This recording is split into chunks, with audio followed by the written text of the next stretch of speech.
Кеш жарық. Қалайсыздар? Адамдар жиналсын. Сен біріншісің. Пока бір адам. Қалғандар қайда жүр екен? Қайда біздің подписчиктер? Уақыт болды. Біздер келер жиналды. Қалайсыздар?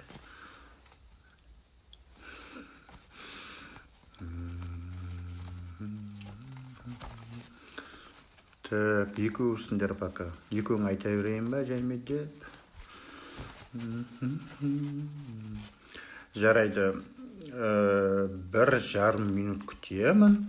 Сосын жәйме деп ертегіні бастай берейін. Ал көрмеген адамдар артынан осы каналға қосылып, қайттан көруге болады. Қайттан қосып. Жарайды, күтейік. 1,5 минут күтейік. Ақырап қосылып жатыр. Керемет, ақырап.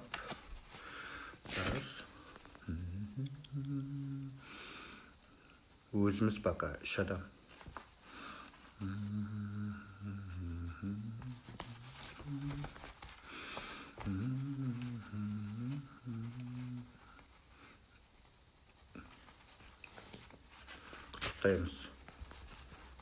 Құттықтаймыз. Кіргеніңе осы эфирге.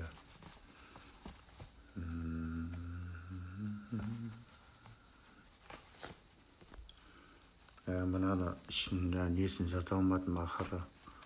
Жаңа кірпет етуге. Тағы бірімен бүлдіріп қояр. Жаңа басып едім. Кең айналып кетті ғой. Выключить комментарий келіп баздады. Лучше қозғамай-ақ қойын. Шамалы қосшек. Yes. Қайдасыңдар? Жарайды, мен жәймеде бастай берейін. Өзіміз отырып, асықпай тұрып, ертегі айтайық бір-бірімізге. Қанекей, армысыз қазақ елі Алақайдың сайтындағы тікелей эфирге қош келдіңіздер. Бүгін эфирде Алақай Қуыршақ театрының актері Мұратұлы Нұрат мен боламын. Біздің режиссер келді. Мен сендерге бүгін 19 ғасырдағы ұлы адамдардың шығармашылығымен таныстырамын. Және бірінші әлем ертегілерінің былай айтқанда атасы деп айтуға болады. Дания елінің жазушысы, балаларға көп ертегі жазған ұлы адам Ганс Кристиан Андерстің ертегісінен Түйме қыз атты ертегіні қазір айтып беремін. Олай болса, қанекей, бәріміз асықпай жан-жаққа жиналып, жәймендеп тартылып, менің Ганс Кристиан Андерстің Түйме қыз атты ертегісін тыңдаймыз. Олай болса, дайын болсаңдар, мен бастайын.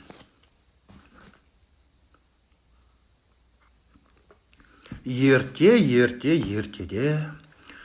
бір баласы жоқ әйел сиқыршы балгерге бала тілеп келіпті. Ол әйелді жабырқап, аяп, сиқырлы бір дән береді. О дәнді үйге барғасын құмыраға құмның үстіне егіп суарады. Дән гүлдейді.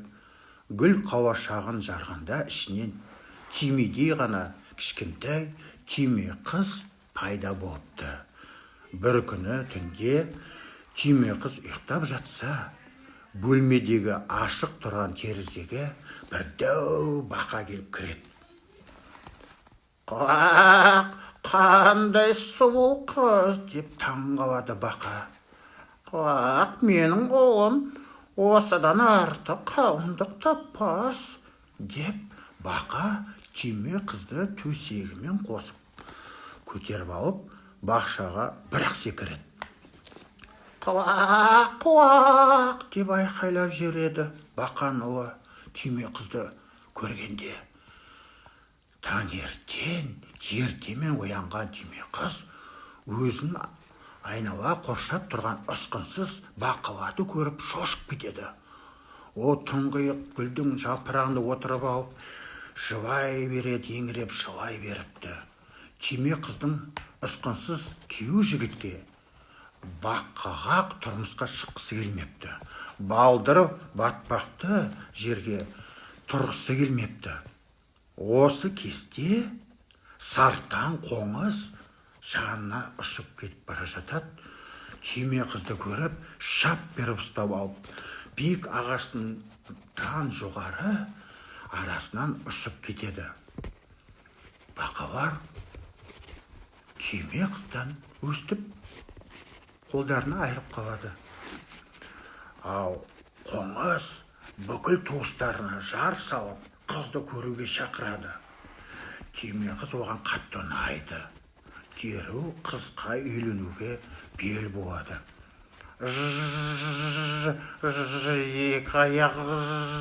Екі аяғы бар,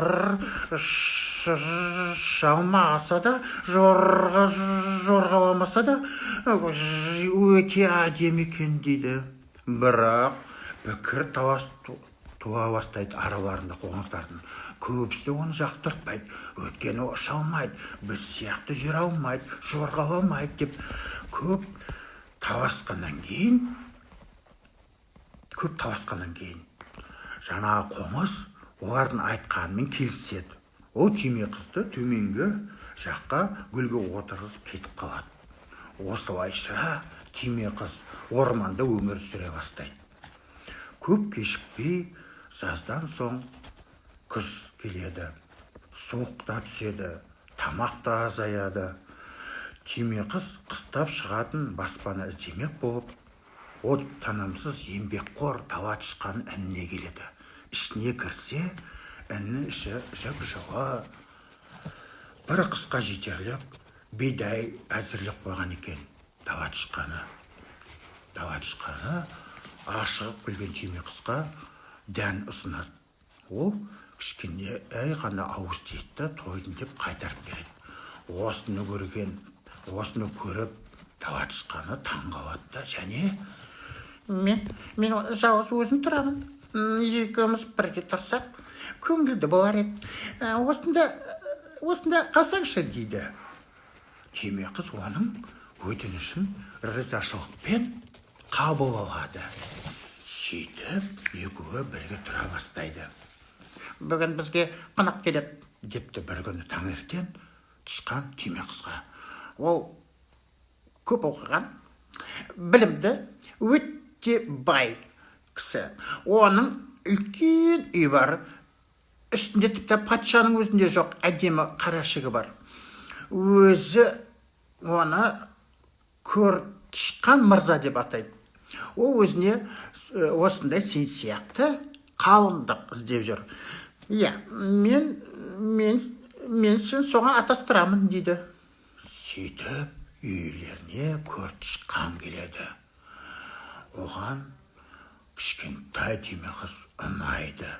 Келіп танысқан соң дала тышқан мен түйме қызды жер астындағы ұзақ шытырман індерді арбаттырып серуендетеді. Байлығын көрсетеді. Тышқан сондай сараң бай болатын. Шығар есіктің маңында бір іннің жанында тоқтап, «Мұнда әлде бір құс жатыр, одан қорқудың қажеті жоқ. Тіпті өліп те қалған шығар» дейді тышқан. Сөйтсе бұл қарлығаш болатын. Түйме қыз оның кеудесін тыңдап, жүрегін ақырын соғып тұрған естиді. Түйме қыз қарлығашты сауыққанша қыс бойы бағып күтеді. Түйме қыз тышқанға тұрмысқа шыққысы келмейтінін айтады. Сөйтіп көктем келгенде сауыққан қарлығаш іннен ұшып шығады. Және кетерде, күзде өзімен бірге алып кететінін айтады. Және уәде береді. Иә, ол сөзіне тұрып, біз жылы жаққа ұшамыз. Түйме қыз, ондағы көк теңіздің жағасында жыл бойы көктем болып тұрады. Хош иісті гүл толы алаңдар көп. Қанеке отыр арқама дейді. Қыз қуана құстың қос қанатының ортасына отырады. Мықты бір қауырсыннан таста қылып ұстап алады. Олар көкке көтерілген соң көзден ғайып болады. Сөйтіп, олар орманның ортасына ұшып, сулы жерден ұшып, көк теңіздің үстіне ұшып, сиқырлы ертегілер еліне келіп жетеді. Қарлығаш түйме қызды жай қалған әсем гүлге отырғызады. Міне ғажап. Гүлдің ортасынан ол басына алтын тәж киген кішкентай адамды көреді. Ол эльфтер патшасы болатын. Осылайша эльфтер патшасымен танысады. Эльфтер патшасы эльф түйме қызға ғашық болып, өзінің қызға үйленетінін ескертеді. Және ұсыныс айтады. Түйме қызға да сыпайы эльф патшасы қатты ұнайды. Және оған қуана келіседі. Өстіп, сиқырлы әлемде жұбайлар ұзақ өмір сүріп, тәтті өмір кешіпті. Осылайша Ганс Кристиан Андерсеннің түйме қыз ертегісін аяқтадық. Иә, қазір уақытта далада көктем айы. Далада құлпырып гүлдер өсіп жатыр. Алма гүлдеп тұр. Осындай уақытта далаға шығып, серуендегенге не жетсін дейміз. Осыған байланысты бұйырса, мына карантин уақытын тездетіп, өзінің уақытында ашылып,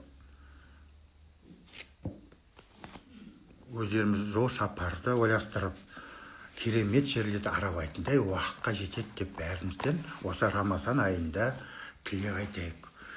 Рамазан айы ауыраса қабыл болсын. Өстіп біздер әлем ертегісінің атасы Андерсеннен шығып, өзіміздің қазақ еліне оралайық. Осы қазақ елінде 19 ғасырда екі Ибрахим деген атақты балалар әдебиетіне және қазақ әдебиетіне үлкен үлес қосқан адам өмір сүрді. Оны білесіздер. Білмесіңдер, қазір айтайын. Сол екі Ибрахим қанша атақты болғанмен, бір уақытта өмір сүргенмен, замандас болғанмен бір-бірін танымапты. Және ешқашанда бір-бірімен кездеспеген, және бір-бірінің шығармашылықтарымен таныс болмаған.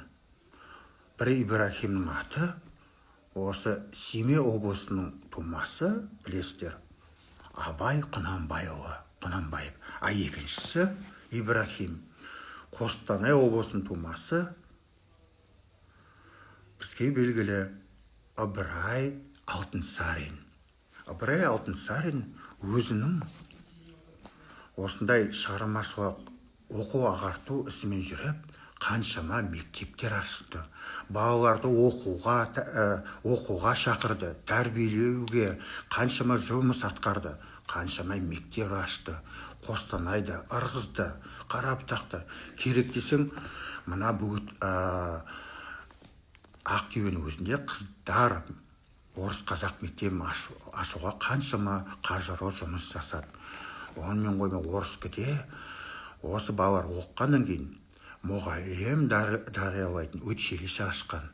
Және онымен қоймай, сабақ беріп қоймай, балаларға арнап қазақ хрестоматиясын және қазақ балаларын орысша қалай тез үйренуге болатын екі кітап арнап шығарған екен. Онымен қоймай, мына балаларға оқуға тарту үшін, мына кітапқа қызығу үшін қаншама ертегі әңгімелер жазып кеткен.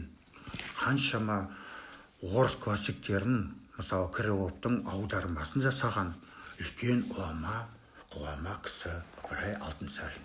Және соның бүгін 2 әңгімесін, ертегісін таңдап алдым.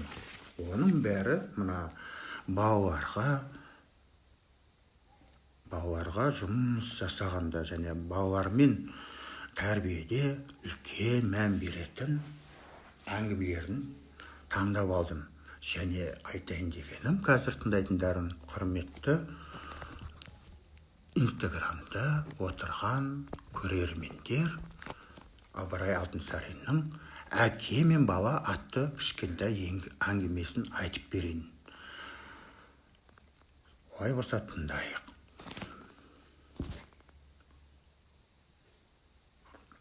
Сөйтіп, әке мен бала. Бір адам 10 жасар баласын ертіп, егістен қалаға жаяу келе жатады.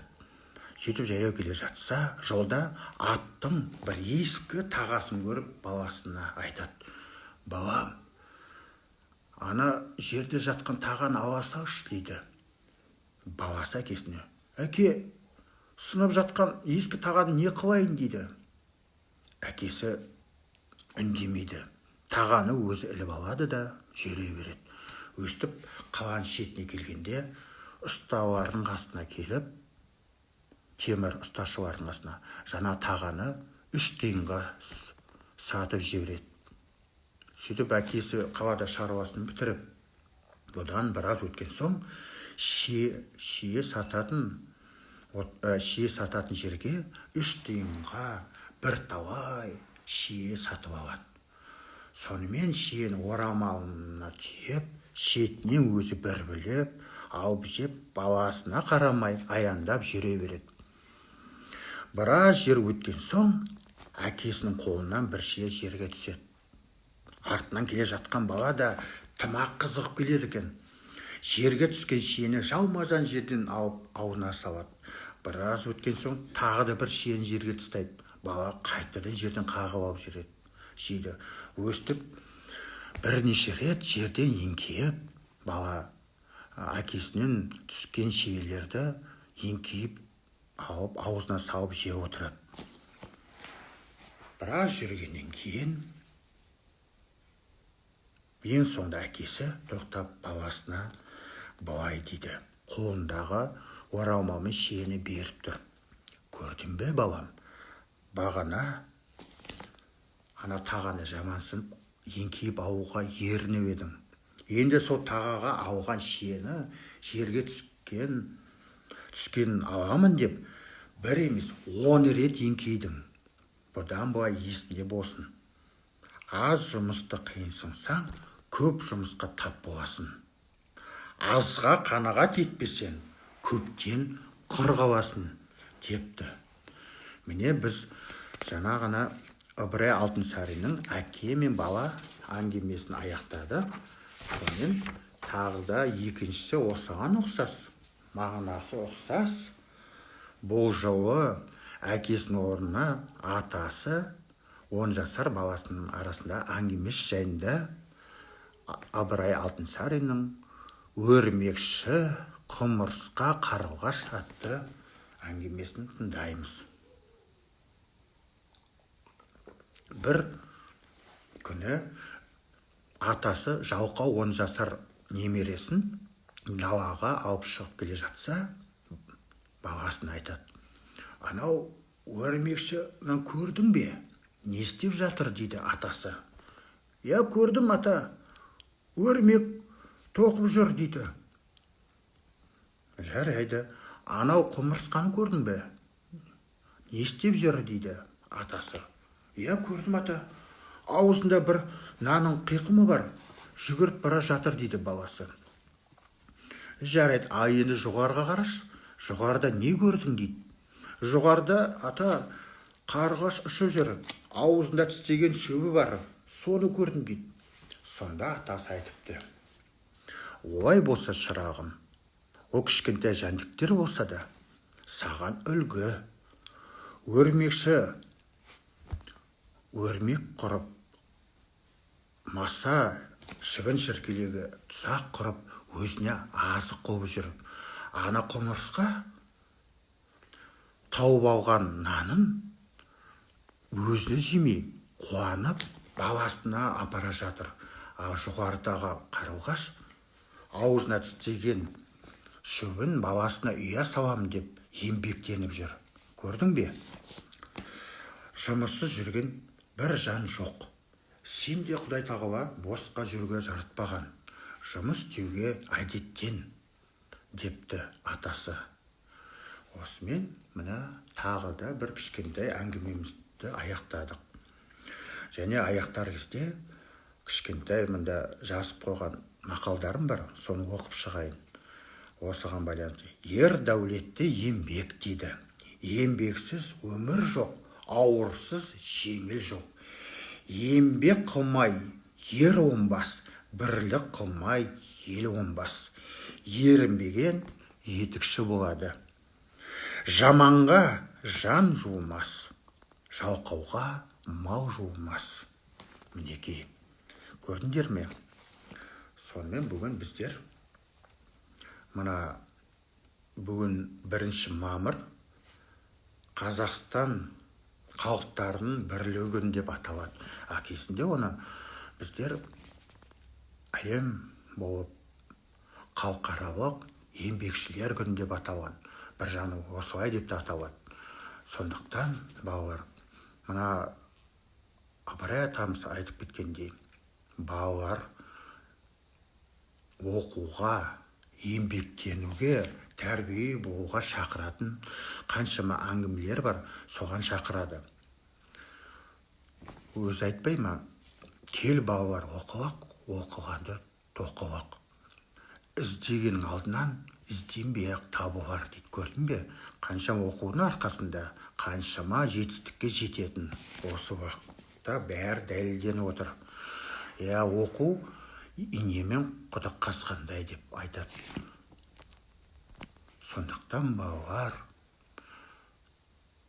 әкесінің ұлы, халқының ұлы болып өсіп, еңбектеніп, тәрбиелі балалар болып, оқу білімді дамытып, қазақ еліне көп пайда келтіретін, қаншама жаңалық ашатындай, болмай жаңалық ашатындай, және өзінің еңбегінен рахаттанып тұрып, соның нан жейтіндей дәрежеге жетіңіздер. Сонымен сіздерге айтайын дегенім, сау болыңыздар. Келесі эфирде тағы жалғастырады. Ертең осы 10 сағат 7-де эфирге менің әріптесім Гаухар Оралбай деген актриса шығады, өзінің керемет ертегісін сіздерге айтып береді. Сонымен сау болыңдар. Тағы да айтарым, ауырмаңдар. Құдай біздерді осындай індеттен ада қылып, бір-бірімізбен қауышатын уақытқа жеткізейік. Сау болыңыздар.